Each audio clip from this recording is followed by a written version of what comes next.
우리의 신앙은 끝까지 가야 되겠죠. 예, 나중에 남는 자가 남는다고 합니다. 우리는 구원을 받았지만 아직이라는 기로에 서 있기 때문에 우리는 멈출 수가 없습니다. 여러분이 가지고 있는 각자의 신앙은 멈춰서는 안 될 것이고 늘 다름질하는 경주하는 사람처럼 우리는 늘 달려가고 있어야 할 겁니다. 자, 지난번에 이어서 갑니다. 지난번이 아니죠. 2주 전이죠. 2주 전에 제가 이런 말씀을 드렸습니다. 예수의 마음. 그래서 마음에 대해서 이야기를 했습니다. 그리스도의 마음이죠. 그리스도의 예수의 마음. 마음과 그의 생각. 그래서 우리는 얼마나 그분의 마음을 갖고 있고 그분의 생각을 가지고 우리가 살아가는 사람들인가에 대해서 이야기를 나눴습니다. 그러면서 이 마음이라는 단어를 제가 설명 잠깐 했습니다. 마음은 그렇죠. 감정이나 생각을 마음이라 그래요. 사전에 찾아보면 그렇습니다. 그러면 감정, 생각이란 말이에요. 그럼 하나님의 마음이, 예수님의 마음이 예수님이 가지고 있는 생각과 마음을 말하는 거예요. 그래서 예수님의 마음과 생각을 내가 얼마나 가지고 사는 사람인가를 보라는 거였죠. 그래서 그 마음에 초점을 맞춰가지고 얘기를 했습니다. 그러면서 그 마음은 이제, 마음은 이제 프로네오, 헬라어라고 그랬는데 여기에 생각하다, 마음을 두다라는 뜻을 가지고 있어요. 결국은 생각이에요, 생각. 그래서 우리가 하나님의 생각, 예수님의 생각, 나의 생각. 근데 내 생각과 하나님의 생각은 전혀 다르죠. 그래서 이 생각, 마음에 대해서 충분한 시간을 나눴고요. 그러면서 어떤 마음이 세상에서 가장 좋은 마음인가? 어떤 마음이 세상에서 최고로 좋은 마음일까요? 물었죠. 그러면서 그것이 바로 본문에 나오는 것처럼 예수의 마음이다. 예수의 마음이에요. 그래서 예수의 마음을 가진 사람이 뭡니까? 결국 좋은 사람이에요. 세상에 좋은 사람 있습니다. 또 나쁜 사람도 있어요. 다양한 사람이 살고 있어요. 근데 우리는 좋은 사람을 만나야 되고 좋은 사람과 우리가 교제를 해야 되고 내가 좋은 사람 어떤 사람인지 모르잖아 실은요. 근데 성경이 얘기를 하네요. 예수의 마음을 가진 사람이 좋은 사람이라 그래요. 그런 사람을 여러분들이 만날 수 있기를 바랍니다. 자, 그러면서 또 어떤 이야기를 했냐면은 우리는 하나님의 형상으로 창조된 사람이라 그랬어요. 창세기 1장에 20절에 있는 것 말씀처럼 하나님의 형상으로 우리가 창조됐어요. 그래서 하나님의 형상, 다시 말하면 우리 인간의 생각과 마음이 하나님을 닮았다는 뜻이에요. 그러니까 하나님의 형상에는 하나님의 생각과 마음이 들어가 있잖아요. 그렇죠? 결국 그를 닮아야 한다요. 그래서 우리가 평생 뭡니까? 하나님을 닮아간다 그러죠. 예수님을 닮아간다 그래요. 그래서 닮아가는 모습을 뭐라 그러냐면 신학적인 용어로 성화되어 간다 그래요. 지금 우리는 완전히 성화되지는 않았어요. 우리는 완전히 못 닮았어요. 왜? 우리 안에는 죄가 항상 있기 때문에 죄성이 있어요. 여기 잠재되어 있단 말이에요. 우리가 욱하고 화가 나고 어느 순간 이 죄가 어떻습니까? 쑥 올라와 버려요. 그러면 그 순간만큼 뭡니까? 난 좋은 사람이 안 돼요. 누구나 다 그 죄성을 가지고 있기 때문에 우리는 그렇습니다. 하지만 자, 그 죄성 가지고 있지만 우리가 예수를 말미암아서 어떻습니까? 그 죄성이 우리는 누그러지죠. 왜? 그분이 먼저 와 있으니까. 내 안에 그분이 와서 자리에 잡고 있으니까 나의 죄는 밑으로 간단 말이에요. 근데 이분이 빠져나가면 어떻게 됩니까? 이건 그대로 올라와요. 올라와서 나는 그냥 육으로 사는 자가 되는 거고 육신으로 사는 사람이 될 수밖에 없는 거예요. 우리 인간의 생각과 마음이 하나님을 닮았다. 그렇죠? 하나님 형상으로 창조됐다는 것은 그런 의미라고 말씀을 드렸어요. 자, 그러면서 뭡니까? 우리가 그렇죠. 이런 말씀이 있다 그랬죠. 누군지 그리스도의 영이 없으면 그 사람이 아니라 그랬어요. 제가 우스갯소리로 그랬죠. 누군지 그리스도의 영이 없으면 사람이 아니물이다. 사람이 아니물이다 그랬어요. 개그 용어, 개그지만은 사람이 아니죠. 어떻게 보면은. 자, 그 다음에 또 나왔던 것이 이제 후보본부에 가서 예수님께서 말씀하시죠. 물과 성령으로 거듭나야 된다고 얘기를 한단 말이에요. 자, 여기서도 제가 마음과 생각을 갖다 넣었어요. 거듭나야 한다는 것은 마음과 생각을 바꾸라 그랬죠. 우리가 예수를 만날 때 우리는 변화가 돼요. 바뀝니다. 근데 안 바뀌고 그대로 있단 말이에요. 이전 건 지나갔으니 새로운 뭐죠? 피조물이라고 했는데 이전 걸 그대로 가지고 있으면 뭡니까? 난 그대로 옛날에 마음과 생각 가지고 사는 사람이에요. 결국은 뭐냐? 본지상 진노의 자녀인 마귀 자녀를 살 수밖에 없는 거죠. 그런데 내가 거듭나고 예수 만나고 내가 이렇게 내 신분이 변화가 됐단 말이죠. 변화가 된 순간 나는 내 마음과 생각은 어떻습니까? 완전히 바뀌었죠. 왜? 그분이 내 안에서 계시니까. 그리고 그분이 여기 나를 주관하고 있으니까 나는 바뀐 사람이라는 거예요. 이게 건넜다는 때 제가 약간 이렇게 마음과 생각을 넣어서 이야기를 했어요. 자, 우리는 이렇게 살고 있는 사람들이에요. 이런 마음을 우리가 얼마나 가졌는가, 갖고 있는가를 이제 제가 2주 전에 물었어요. 물으면서 우리가 무엇을 하든, 교회에서 어떤 일을 하든, 내가 직분을 갖든, 다양한 사람들이 있지만 결국 예수의 마음을 가지고 봉사도 하는 거고 예수의 마음을 가지고 내가 섬기는 모든 일들을 다 하는 겁니다. 근데 그 마음이 없으면 하지 말아야 되는 거예요. 왜? 그 마음이 없이 하면 뭐 어떤 일이 벌어지냐? 싸움이 나요. 여러분, 교회 안에서 싸움 많이 합니다.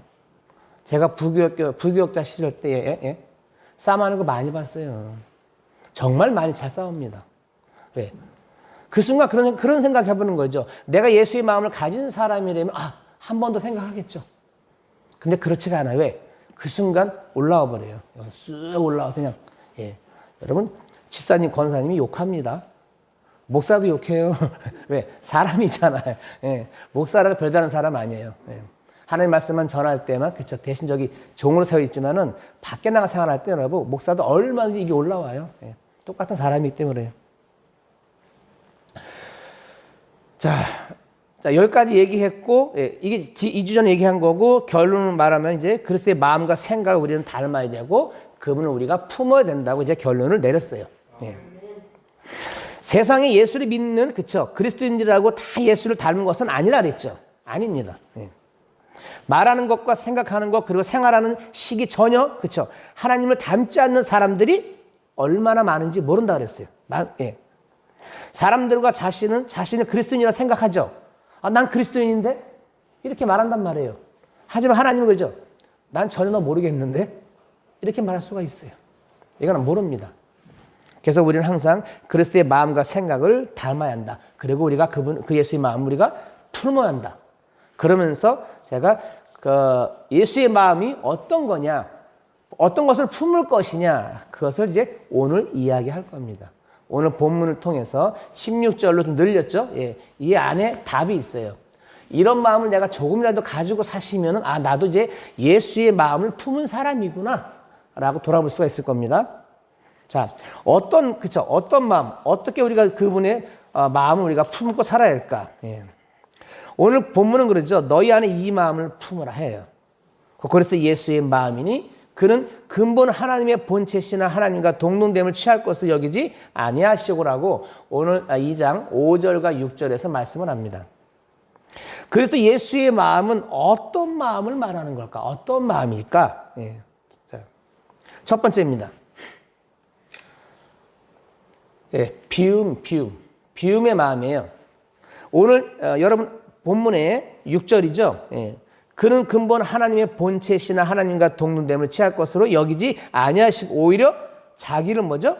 비움. 자, 이게 뭐냐? 예수님은 모든 특권을 버리셨죠. 버리시고 종의 모습으로 사람들과 같이 되셨어요. 자, 내려오셨어요. 여러분, 얼마든지 종의 모습이 아니라 얼마든지 예수님을 이렇게 안 해도 돼요. 그렇죠? 된단 말이에요. 근데 왜 이렇게 했습니까? 왜 이렇게 하셨어요? 하나님 앞에 물론 복종한 거죠. 그리고 예수님이 할 일이 있었단 말이에요. 자, 여기 중요한 게 뭐냐? 종의 모습으로 비웠다. 비움이죠. 비움의 마음이에요. 이건 우리가 봤을 때 어떤 얘기냐? 이런 거예요. 욕심이에요. 예수님 욕심 부릴 수 있죠. 얼마든지. 우리 또한 욕심이 어떻습니까? 우리는 얼마든지 욕심을 그 이상을 부릴 수 있어요. 살면서요. 근데 우리가 어느 순간 뭐죠? 우리가 욕심을 비울 때가 있어야 돼요.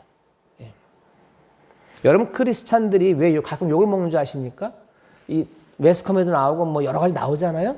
그럼 뭐냐? 결국 욕심이잖아요. 욕심이 과합니다. 그렇죠. 제가 할 말 대신해 주시네. 욕심이 커면 어떤 죄를 난단 말이에요. 장성이 이르죠? 사망까지 가죠. 이 욕심이라는 것이 엄청나습니다. 사실은 우리가 살면서 욕심을 부릴 때 안 부릴 때. 근데 우리는 사실은 욕심을 많이 부리고 살아요. 자, 이거 비움의 마음이에요. 이 마음을 한번 내가 가지라는 거죠. 이 마음을 품으라는 겁니다. 근데 여기서 자기를 비열하는 비열은 신성을 예수님은 포기한 거 아니에요. 예. 얼마든지 신성을 예수님은 포기 안 할 수도 있어요. 예. 신성을 포기하셨다는 것이 아니라 신의 모습을 갖추시고 인간의 형체를 덧입혔다는 의미가 들어가 있어요. 여기는요. 예. 예수님이 가능하신 거죠. 자, 첫 번째가 비움의 마음이에요. 비움의 마음이에요. 자, 두 번째는 어떤 마음입니까? 오늘 본문 속에 보면 다 답이 있습니다. 두 번째는 복종이에요. 복종. 예. 예수님은 끝까지 복종하셨죠? 예. 끝까지 복종하셨어요. 오히려 자기를 비워 종의 형체를 가지사 사람들과 같이 되셨고 사람의 모양으로 나타나사 자기를 낮추시고 어디까지? 죽기까지. 십자가에 달려 돌아가실 때까지 뭐였습니까? 복종하셨으니 그 십자가에 죽으십니다. 예. 이 복종이에요. 우리는 예수님 앞에 우리가 하나님 앞에 복종이라는 단어로 가야 되죠. 예. 순종에 더 뛰어넘는 복종이에요. 복종으로 가야 돼요. 여기 종이라는 말이 있어요. 단어. 이 종이라는 말이 헬라어로 둘로스예요. 둘로스인데 여기에 이 스를 빼고 둘로가 뭐냐? 그게 노예라는 뜻과 노예. 노예 아시죠? 노예란 말이에요. 노예는 뭐죠? 주인의 소유물로 노예는 주인을 위해 존재하는 거죠. 노예는 평생 주인을 위해 섬겨요. 주인이 하는 말이면 무조건 노가 없어요. 예수님이 그렇게 하셨다는 거예요. 예수님이 종의 모습으로 갔다는 거는 하나님이 예수를 부르잖아요. 그냥 무조건 거기서 아니요, 싫은데요. 저 십자가 안 죽을 건데요. 그게 아닌 거죠. 그냥 무조건 하고 따라요. 종은 주인을 부를 때 또 뭐라고 부르냐? 주여, 주님 그렇게 불러요. 원래. 예수님은 종의 마음을 품고 아버지의 뜻대로 죽기까지 뭐였냐? 복종했다는 얘기예요. 이 복종의 마음이 나에게 얼마만큼 들어있는가를 보시기 바랍니다.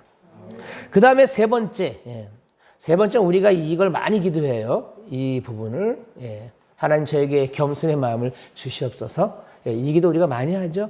하나님 제가 교만하지 않게 해주옵소서. 교만의 반대가 겸손이니까. 겸손, 사람의 모양으로 나타나서 자기를 낮추시고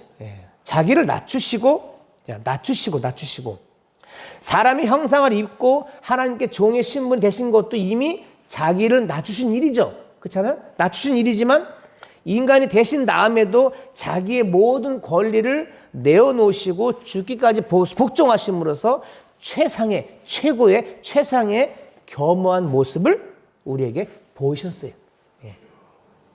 그래서 마태복음 11장 29절에 나는 마음이 온유하고 겸손하니 나의 명예를 메고 내게 배우라 그러죠. 배우라 그리하면 너의 마음이 쉼을 얻으리라 그래요. 예수님께서. 겸손 나에게 배우라. 예수님 말씀하신 거예요. 어디 가서 배우지 말고 나에게 배우라. 겸허한 모습, 겸손의 모습은 나를 통해서 배우라고 말씀을 하셔요. 이 겸손의 마음. 기독교인들의 미덕 중에 하나가 겸손이라는 말도 해요. 겸손의 마음을 얼마나 가지고 신앙생활을 하는가를 사람들은 보죠. 왜? 이 외관상으로 나타나는 것은 그렇게 안 보이니까. 저 사람이 예수 믿는데 엄청나게 교만해? 이렇게 우리가 말할 수 있어요. 근데 그 반대로 저분은 너무나 겸손하셔. 제가 2주 전에 영상 하나를 보여드렸죠. 그분은 정말 겸손한 모습이었어요. 이렇게 그 사람의 이 일대기를 보면은요. 그분이 애를 써서 만든 여주에 있는 소망교도소. 거기가 기독교 교도소예요. 우리나라 기독교 교도소는 없었어요. 근데 여주에 소망교도소가 생겼죠. 왜? 그분 때문에. 그분은 교도관으로 일하시면서 제수들을 대할 때 사랑으로 대하고 당신의 차비까지 털어가면서 때로 도와주기도 하고 엄청난 그 사랑을 베푸고 겸손한 모습으로 베푸셨던 분이거든요. 그분은 이제 돌아가셨어요. 장로님이에요. 돌아가신 지 얼마 안 됐어요. 20년인가? 23년 됐던가? 그랬을 거예요. 그분은 선한목자교회, 유기성 목사님이 거기 심우하는 교회의 장로님이었어요. 이름이 이상춘 장로님. 제가 그분의 영상을 지난번에 보여드렸어요. 그래서 우리가 저분의 마음을 한번 생각해 보자. 나는 저분의 마음을 닮은 사람이냐? 내가 저만큼 내가 얼마나 할 수 있는 사람인가? 이 영상을 보면서 한번 각자 이렇게 느끼시라고 그때 한번 보여드렸어요. 자, 저는 그분을 보면서 참 겸손한 마음을 가진 사람이구나. 교만의 마음이 있었다면 그렇게 하지 않아요. 그렇지 않겠어요? 할 수가 없죠. 자, 겸손의 마음. 이 겸손의 마음이 우리 모두에게 있기를 간절히 소원합니다. 자, 이제 네 번째입니다. 네 번째는 뭘까요? 여러분이 한번 찾아보세요. 본문 속에 있어요. 자, 이겁니다. 십자가의 마음입니다. 우리는 십자가를 지지 않으려고 그러죠. 근데 예수님 우리에게 말씀하시죠. 십자가를 지라 그러죠. 네 십자가는 네가 지라 그래요. 근데 우리는 십자가를 잘 안 져요. 웬만하면 피하고 싶어요. 웬만하면 나는 헌신하고 싶지 않고 나는 희생하고 싶지 않고 어떻게든 이렇게 저렇게 피해가고 싶은 마음만 있어요. 그런데 십자가의 마음 얘기를 하네요. 사람의 모양으로 나타나사 자기를 낮추시고 죽기까지 복종하셨으니 자 결국 뭡니까? 십자가의 죽음이다. 십자가로 결론 나타나죠. 십자가의 마음이란 하나님의 뜻을 위해서라면 생명까지도 뭐죠? 기꺼이 드리는 마음이에요. 이 마음이에요. 우리는 이 마음이 정말 있어야 되겠죠. 이 마음이 있어야 내가 믿음의 생활을 저 끝까지 아마 달려갈 수 있을 겁니다. 오늘 여기서 말하는 이 마음들을 전부 다 우리가 가지고 있다면 우리의 신앙은 우리의 믿음은 아마 흔들림이 없을 거예요. 그렇지 않겠어요? 흔들림 없이 끝까지 달려갈 수가 있겠죠. 예수님 품에 안길 때까지. 십자가의 마음. 그래서 이제 히브리서 12장의 2절에 보면은 이런 말씀이 있어요. 믿음의 주여 또 온전케 하시는 예수를 바라보자. 그는 그 앞에 있을 기쁨을 위하여 십자가를 참으사. 자, 기쁨을 위하여 십자가를 참으사 부끄러움을 개의치 아니하시더니 하나님 보좌 우편에 앉으셨다. 네. 지금 앉아 계시죠? 다시 오실 거죠? 네. 다시 오신다고 약속하셨으니까. 다시 오실 때까지 우리는 열심히 걸어가야 돼요. 열심히 예수를 바라보고 여러분 각자의 믿음의 생활을 우리는 열심히 달려가야 합니다. 달려가야 돼요. 그 앞에 있는 기쁨을 위하여 십자가를 참으사. 기쁨이 있어요. 기쁨이 있단 말이에요. 그 기쁨을 바라봐야 되죠. 우리에겐 소망이 있습니다. 우리에겐 천국이라는 소망이 있어요. 우리가 이 땅에 살면서 여러 일을 겪어요. 때로는 기쁜 일, 좋은 일, 슬픈 일, 하여튼 엄청난 일들을 겪습니다. 그렇죠? 겪지만은 그 순간순간 뭡니까? 기쁨을 봐야 돼요. 소망을 봐야 돼요. 우리는 소망을 품고 사는 사람들이에요. 이 소망을 우리가 잊어버릴 수가 없어요. 소망은요. 왜? 소망을 잃어버린다는 거는 끝난 거잖아요. 어떻게 소망을 잃어버립니까? 우리는 예수님과 만나기로 되어 있어요. 예수님은 다시 오실 거고 또 우리는 천국에 갈 수 있다는 그쵸? 그 보장이 되어 있고. 근데 그 엄청난 소망을 내가 잊고는 살아갈 수 없어요. 이 땅에서 살면서 한숨이 나오더라도 우리는 가끔은 하늘 바라보면서 그 소망을 우리가 품을 수가 있어요. 아니 매일 품으세요. 매일 품으셔야 여러분의 삶에 기쁨이 있고 그것이 충만해서 내가 살맛이 나잖아요. 이왕 예수 믿고 사는 거 여러분 살맛은 나야죠. 매일같이 울상 찡그리면서 매일같이 피곤하게 살 수는 없잖아요. 십자가의 마음. 그리고 갈라디아서 6장 14절에도 이런 말씀이 있어요. 그러나 내게는 우리 주 예수 그리스도의 십자가 외에. 누가 한 말입니까? 바울이 한 말이잖아요. 나는 십자가 외에 결코 자랑할 것이 없다 그랬어요. 네. 자랑할 것이 없으니 그리스도로 말미암아 세상이 나를 대하여 십자가 못 박히고 내가 또한 세상을 대하여 그러하니라. 자, 이 바울이 고백했어요. 내 삶에 나는 십자가 외에는 내가 말할 수 있는 게 아무것도 없어. 나머지는 뭘로 합니까? 다 배설물로 그냥 뒤로 다 버렸잖아요. 이건 바울의 고백이에요. 근데 이 바울의 고백이 우리의 고백이 될 수 있습니다. 우리도 얼마든지 나는 십자가 외에 자랑할 것이 없는 사람이야. 이렇게 내가 살 수 있어요. 있습니다. 십자가의 마음만 내가 가지면 되는 거죠. 자, 그 다음에 이제 마지막으로 다섯 번째. 다섯 번째는 무슨 마음이냐? 이겁니다. 하나님의 소원을 들어드리는 마음이에요. 마지막 부분에 있어요. 너희 안에서 행하시는 이는 하나님이시니 자기의 기쁘신 뜻을 위하여 너희에게 소원을 두고 행하게 하시나니 모든 일을 원망과 시비가 없이 하라. 자, 아멘. 너희 안에서 행하시는 이는 하나님이시니. 우리 안에서 행하시는 하나님은 하나님이란 말이에요. 그러니까 나에게 하나님께서 항상 뭔가를 주죠. 때로 뜻을 갖다 심기도 해요. 하나님의 생각을 갖다 심기도 해요. 너 이렇게 하기 바라는데? 예, 합니다. 얼마든지 성령님은 우리에게 너 이렇게 하면 좋겠는데 라고 말씀하시고 너 이렇게 제발 좀 해라. 예, 때로 권면도 하고 예, 다양하게 일을 하셔요. 근데 내가 못 알아차려먹죠. 내가 못 알아듣고 내가 그냥 무시해버려요. 그 성령님의 일하심을 내가 빨리 깨달아야 되는데 빨리 깨닫지 못하고 그냥 넘겨버려요. 뒤로. 이미 지나갔어요. 내 안에 뜻을 두고 행하시는 분은 하나님이세요. 그래서 성령인들을 받아라 한 말이 그 말이에요. 성령인도 받는다고 어디 가고 막 이러지 마시고요. 그렇게 안 해도 성령님은 안에 계셔요. 그분의 인도를 잘 받으시면 안 돼요. 기도하는 가운데 그분은 말씀하셔요. 나에게 말씀하셔요. 나에게 양심이라는 게 있단 말이에요. 나에게 말씀하신단 말이에요. 그러면 그 말씀을 가만히 듣고 기도하는 가운데 나에게 사인을 보내신다니까요. 그러면 그대로 내가 움직이시면 돼요.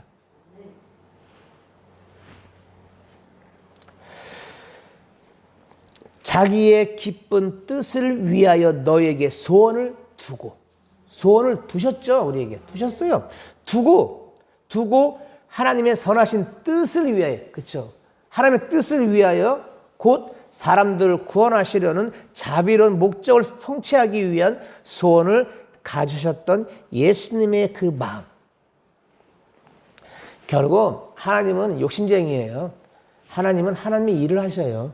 그래서 하나님은 예수님을 쓰신 거고 또 이제 우리를 써요. 네. 우리에게 하나님의 그 생각과 마음을 갖다 집어넣어줘요. 왜? 그냥 그 뜻대로 쓰신단 말이에요. 근데 그 뜻이 뭐냐? 구원이라는 단어예요. 결론적으로 말하면은 모든 이가 다 하나님의 자녀를 삼으시는 걸 원하셔요. 네. 거기에 엄청난 뜻이 있는 거예요, 실은요. 다른 데 있지 않아요. 하나님은 하나님의 일을 하셔요. 내가 잘 먹고 잘 살고 그건 나중 일이에요. 그게 우선은 아니에요. 하나님의 뜻에 내가 딱 두고 있으면 내가 잘 살고 못 살고 그 뒤에 얘기하게 되니까요. 근데 이걸 갖다 앞에 놔버리면은 하나님의 뜻은 뒤로 간단 말이죠. 그러면 우선순위는 바뀌고 살아가는 거예요. 우선순위는 바뀌면 절대 안 되는 거잖아요. 네, 절대 안 되죠. 내가 하나님을 만난 이상, 내가 하나님의 자녀로 사는 이상은 우선순위는 절대 바뀌어서는 안 됩니다. 네, 바뀌어서는 안 돼요. 왜? 우리는 하나님의 소원을 그쵸, 들어드리는, 돈을 들어드리는 그 마음을 가진 사람들이란 말이에요. 그리고 우리는 얼마든지 들어드릴 수가 있어요. 왜? 성령이 하시니까 되죠? 된다는 얘기죠. 자, 우리는 성도라고 합니다. 거룩한 백성, 거룩한 성자니까 우리는 성도라고 합니다. 우리 성도는 모두가 반드시 가져야 할 마음들을 5가지를 말씀드렸어요. 이 5가지 마음이 다 있는 분도 있고 없는 분도 있고 뭐 하여튼 여러 가지 생각이 있을 거란 말이에요. 하지만 이 5가지 마음, 이거 말고도 또 있어요, 사실은. 근데 이 본문 속에서는 그냥 5개만 이렇게 뽑아본 건데, 자, 이 5개의 마음을 우리가 갖기를 원하셔요. 자, 왜 갖기를 원하시느냐? 왜 그럴까요? 그게 결론에 있어요. 결론은 제가 전엔가 미리 말씀드린 적이 있어요. 자, 이렇게 해야 돼요. 이 마음을 가져야 돼요. 그래야 하나님 원하시는 대로 우리 끌어갈 수가 있는 거고. 결국은 뭐냐? 누굴 위해서입니까? 하나님을 위해서는 당연하지만 결국 나를 위해서예요. 나를 위해서예요. 왜? 내가 흠없는 자녀로 살기를 원하기 때문에. 오늘 마지막에 있었잖아요. 이 세상에서 하나님의 흠없는 빛의 자녀로 살기를 원하시기 때문에 그런 거예요. 그렇게 살아야 되니까. 그래야지, 그렇게 살아가야 하나님도 하나님대로 이 계획대로 탁 맞아 들어가잖아요. 근데 그렇게 안 되니까 하나님도 고심을 하는 거야. 힘든 거고요. 마태복음 26장 39절에 조금 나아가서 얼굴을 땅에 대시고 엎드려 기도하여 이르시되 내 아버지여 만일 할만하시거든 이 잔을 내게서 지나가게 하옵소서. 그러나 나의 원대로 마옵시고 아버지 원대로 하옵소서 하시고, 요거는 마지막에 예수님께서 하신 얘기죠. 결국 예수님도 하나님의 원대로 해달라고 하셨어요. 당신의 고집은 내려놓으셨어요. 왜? 내가 아무리 고집을 피우고 내가 아무리 내 마음을 주장하고 내가 아무리 내 마음대로 살려고 해도 어때요?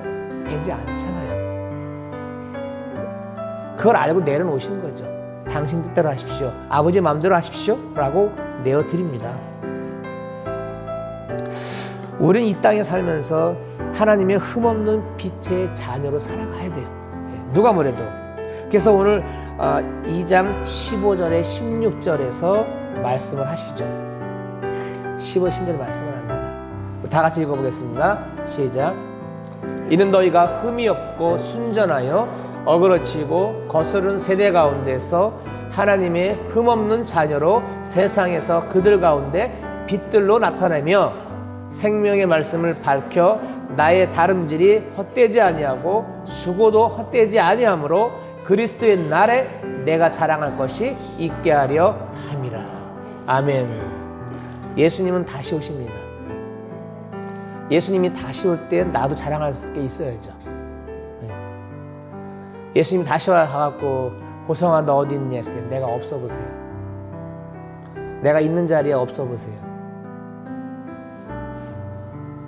자, 우리는 흠없는 빛의 자녀로 우리는 만들어 가신단 말이에요. 거기에 저와 여러분이 정말 그 예수님이 갖던 그 마음을 품어서 정말 내가 흠없는 자녀로, 정말 빛의 자녀로 끝까지 살아갈 수 있기를 바랍니다. 우리는 그냥 예수님이 하라는 대로, 하나님이 하시는 대로 그 말씀대로 우리는 하고 살면 될 것 같아요. 더 이상 욕심 부리지 않고. 결론입니다. 이 세상에서 하나님의 흠없는 빛의 자녀로 살기를 원하십니다. 그래서 예수의 마음을 품으라고 말씀하십니다. 그 마음을 품고 사는 저와 여러분이 되기를 주님의 이름으로 축원합니다.